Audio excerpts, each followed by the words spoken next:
Complex PTSD, From Surviving to Thriving, Chapter 4 continued.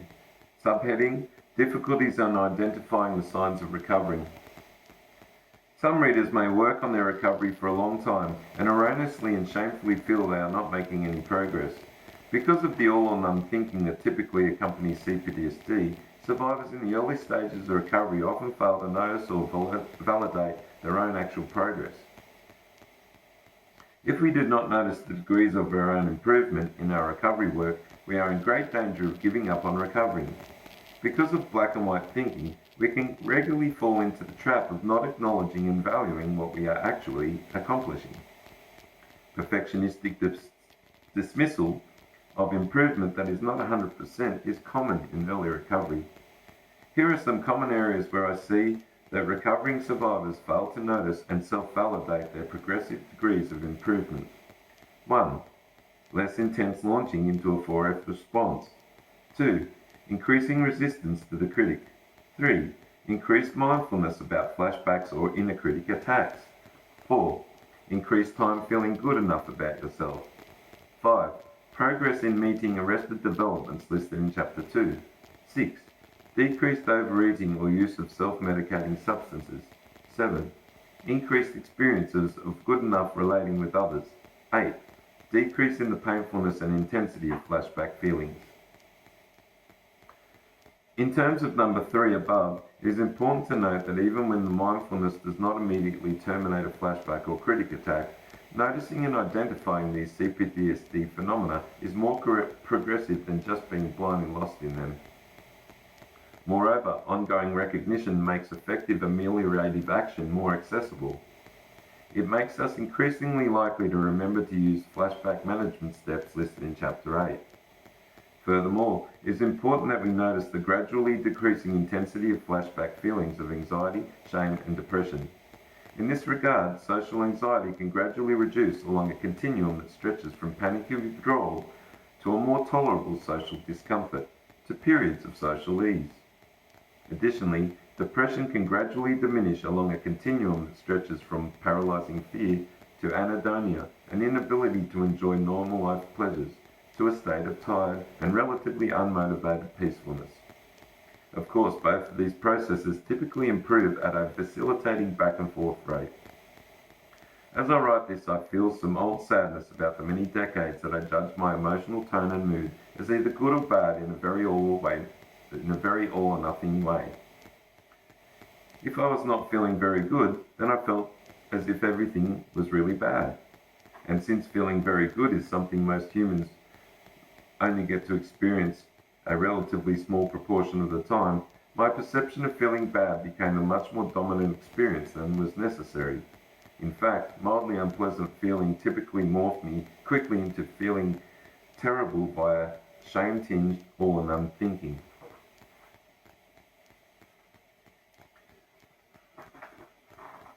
I am so grateful for the life-changing epiphany that led me to trade in my old primary aspiration of, quote, celebration, unquote, for my new one of, quote, serenity, unquote.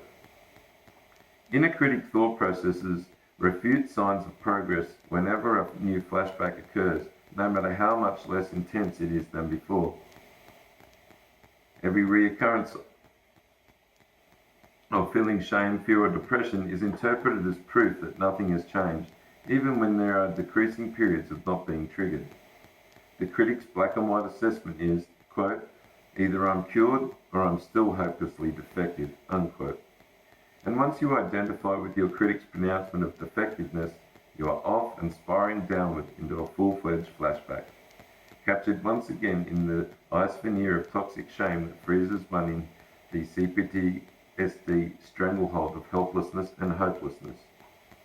Subheading, Accepting Recovery as a Lifelong Process. It is exceedingly difficult to accept the proposition, the fact, that recovery is never complete. And although we can expect our flashbacks to markedly decrease over time, it is tremendously difficult and sometimes impossible to let go of the salvation fantasy that we will one day be forever free of them. Yet when we do not loosen our grip on the salvation fantasy, we remain extremely susceptible to blaming ourselves every time we have a flashback. Understanding this is so crucial because the recovery typically progresses in a process that has many temporary regressions. Moreover, most recoveries often have the unfortunate subjective experience that the temporary regression feels as permanent as concrete. This is especially true because of the interminability feeling of flashbacks. Feeling of flashbacks. When we flashback, we regress to our child mind, which was capable of imagining a future. When we flashback, we regress to our child mind, which was incapable of imagining a future any different than the everlasting present of being so abandoned. So how can we come to bear the knowledge that our awful childhoods have created some permanent damage? It helps me to see my CPTSD as somewhat analogous to diabetes, i.e. a condition that will need management throughout my life. This is a piece of bad news that naturally feels offensively unpalatable, but the good news, as with diabetes, is that we become more skilled at flashback management. CPTSD can gradually become infrequently bothersome. And even more importantly, we can evolve it towards leading increasingly rich and rewarding lives. Even better news is that CPTSD, when effectively managed, eventually bestows gifts. It comes with significant silver linings, unavailable to those less traumatized, as we'll see at the end of this chapter.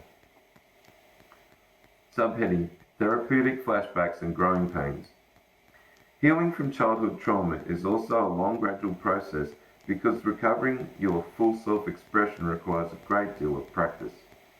Being yourself can be intimidating and flashback-inducing. Healthy self-assertion was punished like a capital crime in many dysfunctional families. Expressing yourself in ways that your parents forbade typically triggers intense flashbacks at first. This can cause you to lose sight of how this practice gradually reduces the chronic pain of remaining invisible.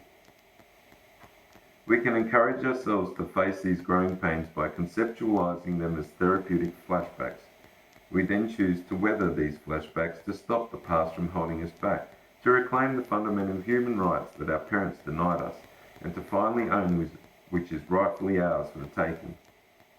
We can further bolster ourselves for such necessary flashbacks by comparing, quote, speaking up, unquote, to going to the dentist for a toothache. Unless we accept the acute pain of the dentist's therapeutic procedure, we will suffer chronic dental discomfort indefinitely. Unless we speak up, the loneliness of our silence will imprison us forever. Recovering from overwhelmingly painful childhoods is also difficult because we understandably want to avoid any further pain at all. We may even believe that we need to risk a flashback and practice speaking up. But at the moment of facing the triggering that silence can so easily avoid, we cannot sometimes help giving up and remaining mute. However, if we are ever to recover our real voice, we must sometimes invoke the energy of bravery. Bravery is, in my opinion, defined by fear. It is taking right action despite being afraid. It is not brave to do things that are not scary. The anger work described in chapter 11 can help you with this enormously. With a strong enough intention, you can begin by occasionally invoking the kind of courage that involves feeling the fear and doing it anyway. You can nudge yourself to do it, to rescue your inner child from the loneliness of never being seen or heard. Moreover, when we embrace this practice, we will eventually learn that fear does not have to be disabling. We can be afraid and still act powerfully. We can refuse to tolerate never speaking up, never having our say, never stating a preference, and never saying no to set a boundary. With enough practice, therapeutic flashbacks not only diminish, but begin to be replaced by a healthy sense of pride in ourselves for our courageous self-championing. More and more we are rewarded with feelings of safe belonging in the world. It is crucial for deeper level recovery that we learn that feelings of fear, shame and guilt are sometimes signs that we have said or done the right thing. They are emotional flashbacks to how we were traumatized for trying to claim normal human privileges. As our recovery progresses, we need to learn to endure these feelings. Reinterpreting the deeper meaning of these feelings is key to accomplishing this. Typically, this involves epiphanies like the following, quote, "I feel afraid now, but I'm not in danger like I was as a child," unquote. Quote, "I feel guilty not because I'm guilty, but because I was intimidated into feeling guilty for expressing my opinions, my needs, and my preferences," unquote. Quote, "I feel shame because my parents rained disgust on me for being me. I say no to these toxic parental curses, and I am proud and right to see how they tried to murder my soul. I give them their shame back as disgust, the disgust any healthy adult feels when he sees a parent bullying a child with contempt, or when he sees a parent heartlessly ignoring a suffering child," unquote. Subheading, Optimal Stress. The quest to ongoingly grow and evolve out of my childhood trauma sometimes becomes more embraceable to me when I remember the poet's words, quote, "He is not busy being born, he not being, quote, "He not busy being born is busy dying," unquote. In fact, some of the latest research into neuroscience suggests that we actually need a modicum of stress in our life. This type of stress is called optimal stress. Optimal stress is a balanced, moderate amount of stress that appears to be necessary to grow the new neurons and neuronal connections that correlate with keeping the brain healthy. Research shows that just as too much stress creates a biochemical condition that damages neurons in the brain, too little stress leads to the atrophy, death, and lack of replacement of old neurons. This is why lifelong learning is widely recognized as one of the key processes necessary to avoid Alzheimer's disease. In my opinion, lifelong recovery is an exalted subset of lifelong learning. I believe that optimal stress is frequently attained when we practice the behaviors that remedy our developmental arrests. Examples of this include reading self-help books, attending self-improvement workshops, working at deeper self-discovery through journaling, or struggling to be more vulnerable and authentic in a therapy session or evolving relationship. Moreover, it might be that minor flashbacks sometimes function as optimal stress. I certainly know a number of long-term recoverees who seem to be evolving and becoming sharper in their old age. Subheading, Silver Linings. We live in an emotionally impoverished culture, and those who stick with long-term recovery process are often rewarded with emotional intelligence far beyond the norm.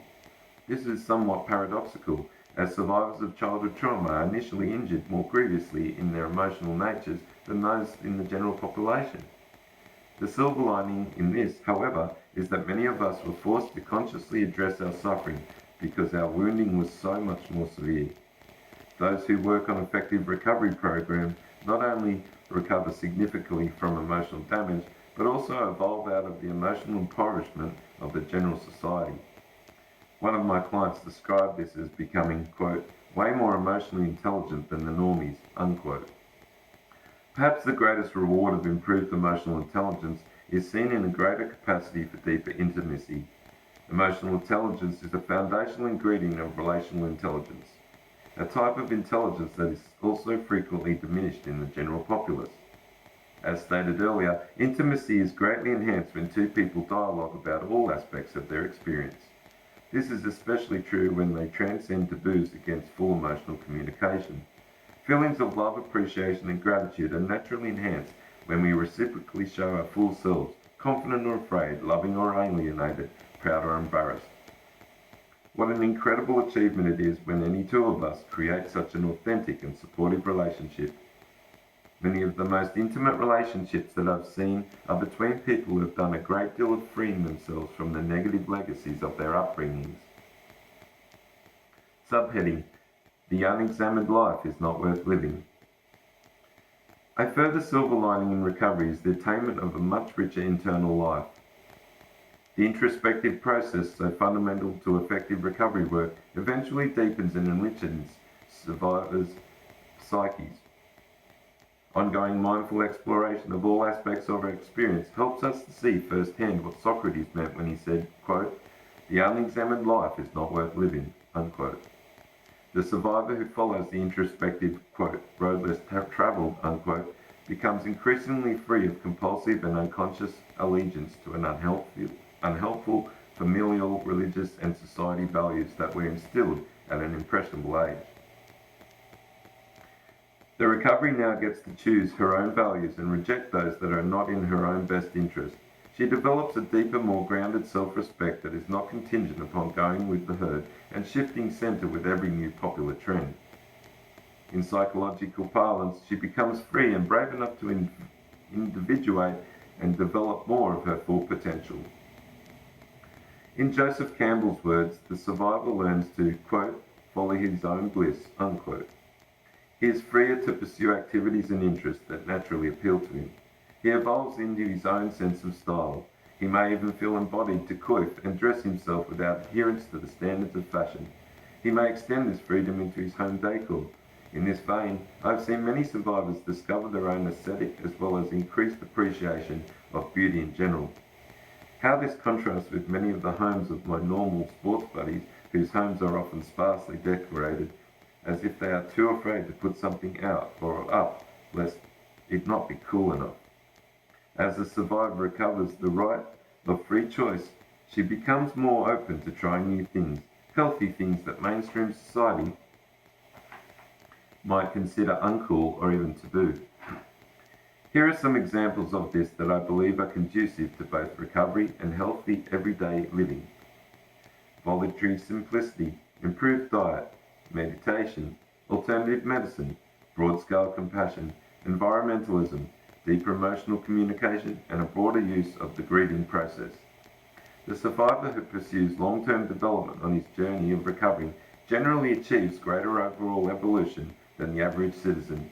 For many untraumatized people, the pursuit of ongoing learning often stops after their last formal learning experience, whether that is high school or college. Introspective development also rewards the recovery with more perspective and wisdom in making important life choices. It also improves his everyday instinctual choices, such as whether to fight, flee, freeze, or fawn in times of real danger. Finally, another silver lining often achieved in later stage recovery is a greater ability to handle normal pain in the most healthy and least re-traumatizing way. By normal pain, I mean the recurring existential pain all human beings experience from time to time via encounters with loss, illness, money troubles, time pressures, etc. Such painful encounters can produce emotional reactions like anger, sadness, fear, or depression. The average person has not learned how to verbally ventilate and metabolize their feelings about such events. This results in them getting stuck in painful emotional places, especially depression, for inordinate amounts of time. Subheading: the emotional imperialism of, quote, don't worry, be happy, unquote. One reason that recovering survivors attain greater emotional intelligence is that they eventually see through the mainstream media's indoctrination that people should be happy all the time. Much of the general populace, however, becomes increasingly dissociated from their full emotional experience by anxiously pushing to pump up their mood. Many normal people strive to fulfill the pursuit of happiness as if it were a patriotic duty. More and more they employ socially acceptable addictions to accomplish this. Snacking, spending, self-medicating, and online puttering are widespread addictions that seem to be ever on the rise. A particularly rampant example of unhealthy mood-altering behaviour is porn addiction. Addiction to pornography creates a terrible narrowing of consciousness in the many men who are afflicted with it. It commonly destroys their capacity for real intimacy. Tragically, the use of porn is more and more normalised, even in psychological circles. Here are two enlightening references on this subject, and there's some websites I can't read out there. As we become more emotionally intelligent, we free ourselves from the hysteria-inducing pressure to continuously pump up the joy in our life. Please do not read this as a, quote, ode against joy, unquote. It is a blessing to have our natural fair share of laughter and feeling good. But I believe it is also a blessing to resist the growing emotional imperialism that demands we become fountains of joy. We are assaulted daily with messages from advertisements, from laugh-track saturated TV shows, and from New Age enlightenment gurus who shame us into believing that we are, quote, less than, unquote, if we are not constantly bubbling over with ecstatic Disneyland-like enthusiasm. The pressure to be always up was an enormous shame-triggering thing for me for decades. Sadly, I increasingly see clients and friends struggling with self-contempt for not being happy enough. Once again, I'm certainly not knocking joy, but when it is inauthentic, it is disconcertingly sad and sometimes alienating.